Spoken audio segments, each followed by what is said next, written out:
What's up, YouTube? Figured I'd do something a little different. It is Wednesday. Uh, yeah, no more truck. I don't even know. I think I'm supposed to look over there. No more truck though. Sold the truck. Couple of reasons. First reason was the company that I was leased to was dog shit. I was there for about 4 years, 5 years, and they started laying people off, qualified people in the office, implementing certain restrictions and programs that I wasn't a fan of, that cut back on the pay. The people that they had working in the yard were, let's just say, not qualified and not very enthusiastic about going into work to do the job that they were paid for and finishing the job that they were paid to do. So it was really affecting the bottom line. But the main reason that I sold the truck was I had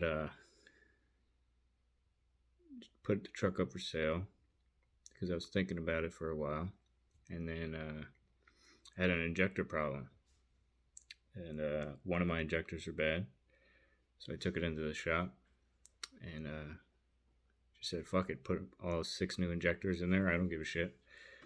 And yeah, they said it's gonna be like 2 weeks for these injectors. So you fucking kidding me? For 2 weeks for injectors? He's like, "Yep." So I was thinking about it, and I said, "All right, whatever. I'm leased to a company. This company has vehicles of its own. Let's just go over there and run one of those. Pay them until my truck is ready." So I figured I'd do that. But they had 3 trucks of their own that were down. One was 3 weeks out on parts, another one was 2 weeks out on parts, and the last one was about a week and a half out on parts. And this was waiting time that they've been down and they're waiting 3 weeks, 2 weeks, 1 week. And yeah, I talked to a couple other people, and they were going through the same thing. A couple of reefer guys, that own their own shit. But yeah, a guy with a 2020 truck in for a part, sitting there for almost 45 days. Luckily, he had a backup truck, cab over mechanical, rode that around until it was fixed. But yeah, he had a hefty overhead on that 2020, and then he had a brand new reefer. So if it wasn't for that backup truck, he would have been out of business just waiting on a part. So that's pretty much the reasoning behind me shutting down and selling the truck. It's just one of those situations where how many times this year could I be down for 2 weeks? Which I wasn't down for 2 weeks. I was down for 2 days because rather than wait for the parts to get delivered, I just canceled my order and then sourced individual parts from different places and got it done in about 3 days. So yeah, I just figured how many times am I going to have to sit through that? Because a lot of people don't understand the stress of an owner operator. Like, if you break down on Friday and you're home Friday, Saturday, Sunday, your Friday night, Saturday night, Sunday night, your mind ain't focused really. It's focused on what's going on, what's the bill going to be, how much am I going to get charged, how long is it going to take. There's no real relaxation in that, especially knowing Monday you're coming to a bill that you probably have no idea what it's going to be, or you might have an estimated idea. But like these injectors cost me like it was like $3,400, something like that, $3,400 for these injectors. And yeah, if I paid $3,400 and if I'm averaging $3,000 a week, I'm down 2 weeks. Well, I just paid $3,400 and I just lost $6,000. That's a $10,000 loss just over waiting on parts. And yeah, parts are increasing. those rear tires, I just got 8 new drives. They were on my T800. I switched those tires over, and that was about maybe $2,900 for all 8 drives. And on this one, just paid around $4,200. And you know, I'm not trying to make anything political or anything like that, but we're only a year in, and I don't see the supply chain shit getting any better. So that's where I stand with that. So yeah, I don't know if you're a one truck operation. That's why I explained. I was straight up with the guy that I sold the truck to. Nice kid, but he had 6 trucks, 5, 6 of them, and I told him straight up exactly why I was selling it. I said, look, I don't know about these supply chain issues. Gas prices have gone through the roof. You know, I have an inconsistent paycheck now. You know, could make $5,000, could make $2,000. It's just the inconsistency at work, the supply shit. It's just one. Like, I know if you have a DEF leveling sensor, just a sensor, the part before all this shit was around $300, $350. Right now they're on back order. They can't even get them for the fucking new trucks. You think your truck that they already sold you, you think you're going to be a priority? That part right now is on eBay for $3,500. And people will pay it. People will pay it. You're in a position right now where if your livelihood depends on you getting out there and hitting the road and making that money, you're going to pay it. Because, and it's fucked up that people will take advantage. I'm not that kind of person. I believe in karma, which is what I told the guy that I sold the truck. I said, look, everything is rebuilt. This truck is damn near brand new. You know, he found a carrier bearing for the rears. That was bad. I didn't know it went bad.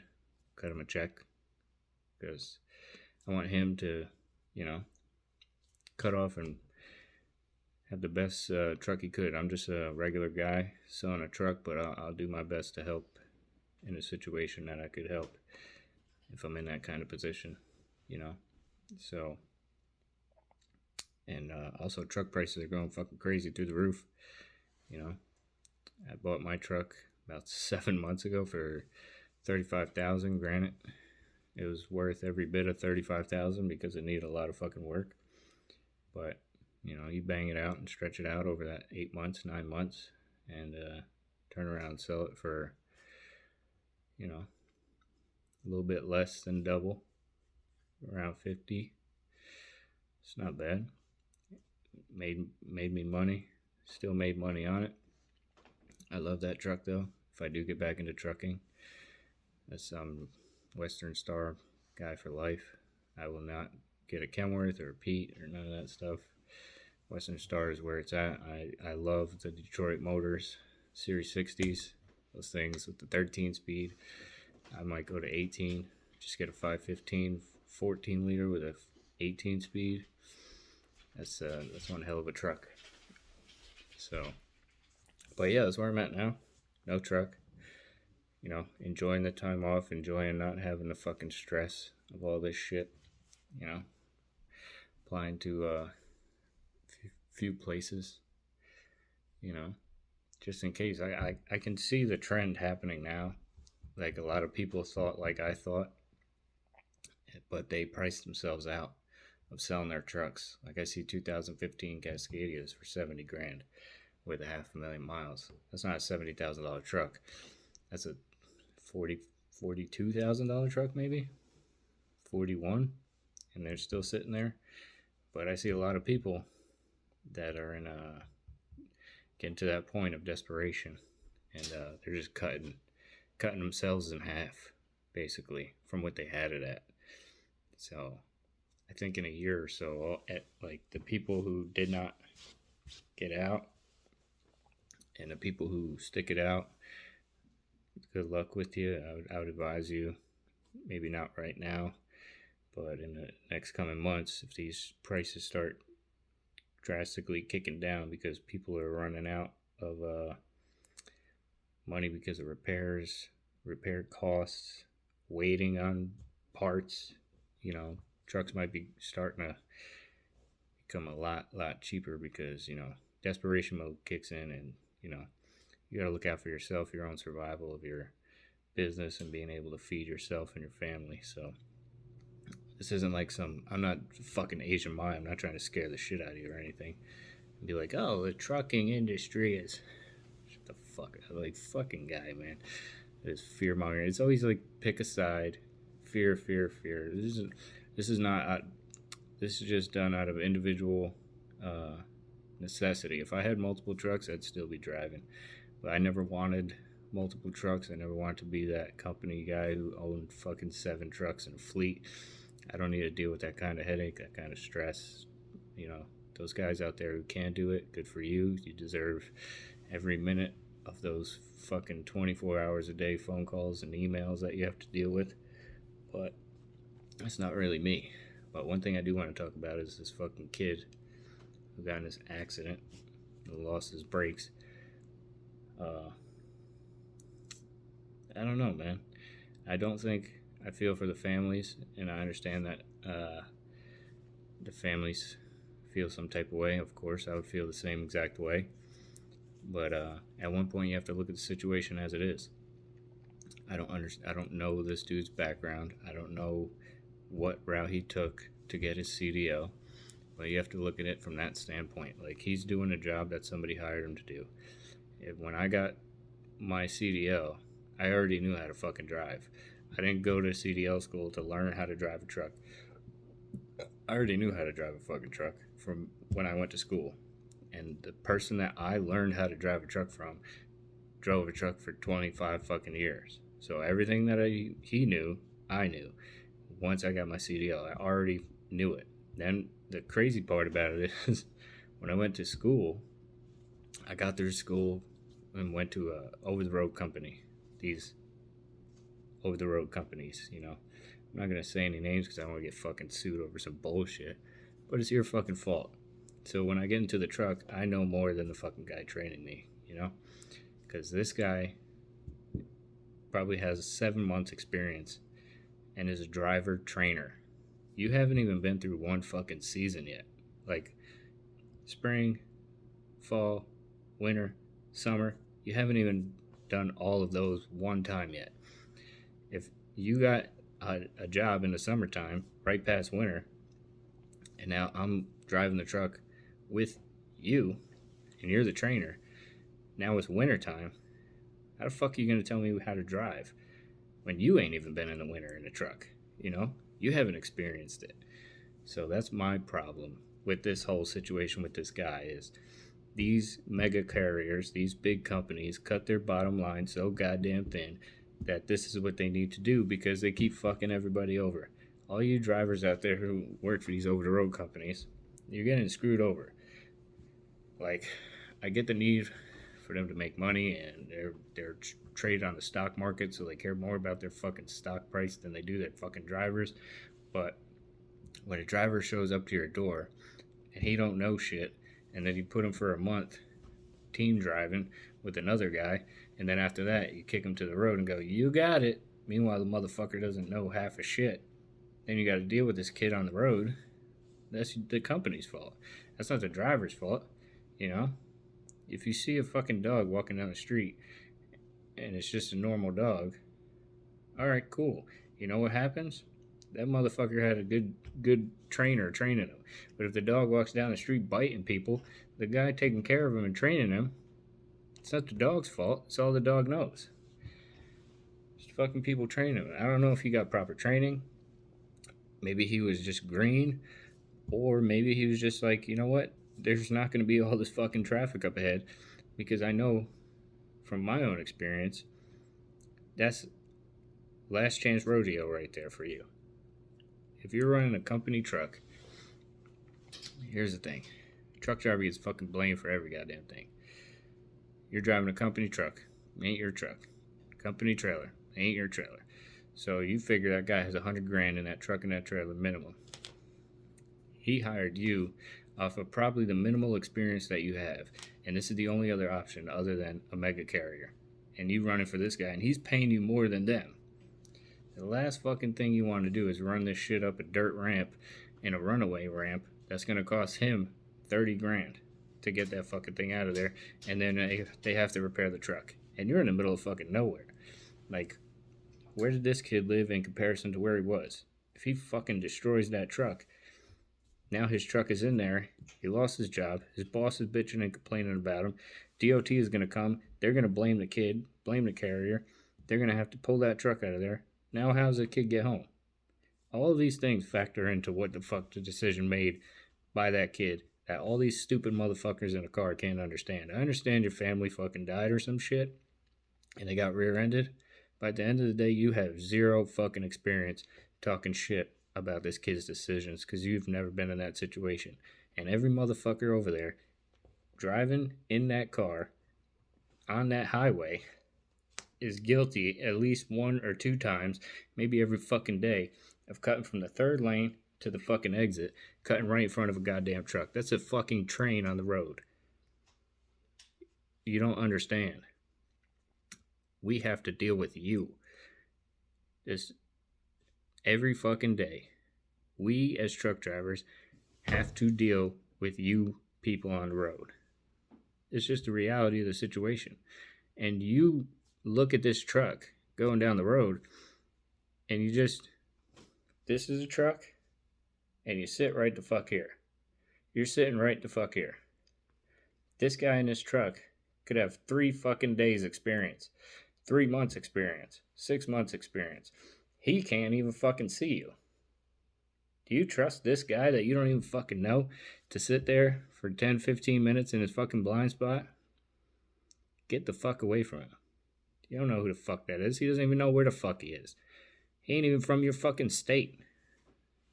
He could be looking fucking at side roads, trying to figure out where the fuck to go because he missed his exit. And you just happen to be sitting there.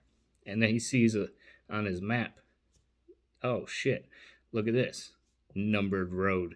This will probably take me back. Fucking dead for doing stupid shit. That's all I gotta say about that.